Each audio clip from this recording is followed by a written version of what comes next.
Hello, my name is Martin Schütz. Hello, my name is Markus Haller.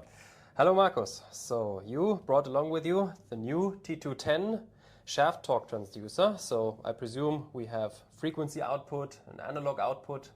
Martin, that's truly not the case. The new T210 shaft torque sensor comes along with an IO-Link digital output, and this output delivers the customer much more value in his application. Okay, so IO-Link as an output interface for digital communication. What signals does the T210 deliver?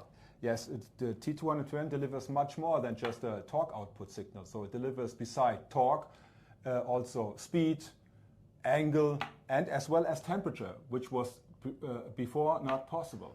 Okay, so we have more signals that are measured from the shaft torque sensor that you can read out of the sensor, but we also have signal processing integrated in the shaft torque transducer. Exactly. That means that integrating signal processing means we have also calculation values available, like power, for example, which gives the customer an additional value.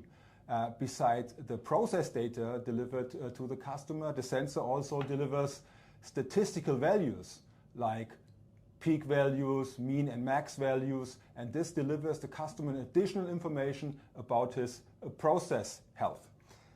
Okay, interesting. So we have more signals from the sensor. We have signal processing capability in the sensor.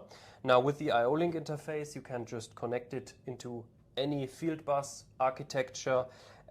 What is the typical use case now with the shaft torque transducer and an IO-Link interface? Yes. The IO-Link interface is usually used in the industrial process automation environment.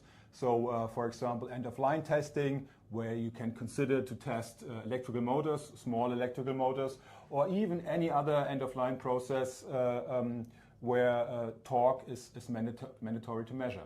Okay, interesting. So essentially that means you don't only have the shaft torque as a passive sensor, but you actually have a torque process controller. So you don't need any other solutions or systems around it. You can just use this as your end-of-line torque processor. Exactly. Wow, that sounds great. We're looking forward to see the product in action.